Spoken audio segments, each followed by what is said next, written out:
Bonsoir à tous, on se retrouve aujourd'hui pour la présentation et le test de la barre de son. La présentation va être assez rapide et après on passe au test. Sur la partie du dessus, on retrouve un bouton moins et un bouton plus et 5 boutons de sélection de source. Donc vous avez le Bluetooth, l'auxiliaire in, le line in, le SPDIF et l'optical.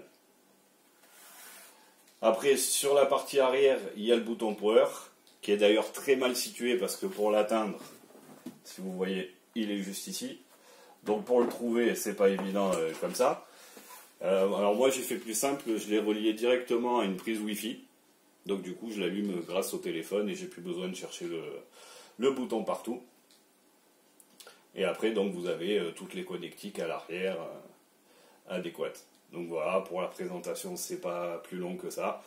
Qu'est-ce que je pourrais dire? Sur les données constructeurs, il y a marqué 2 fois 12 watts. Pour moi, elle devrait faire un peu plus. Mais bon, après, ce n'est que mon avis personnel.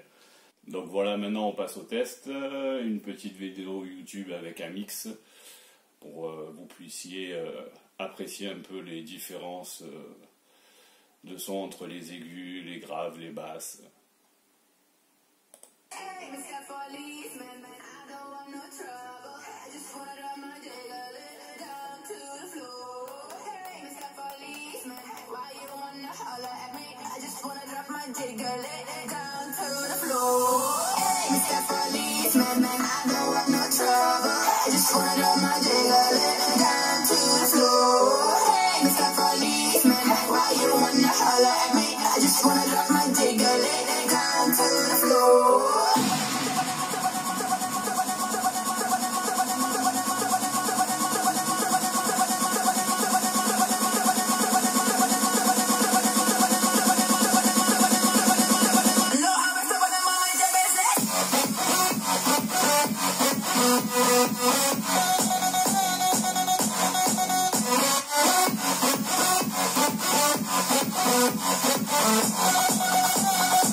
Donc voilà, vous avez pu entendre un petit extrait.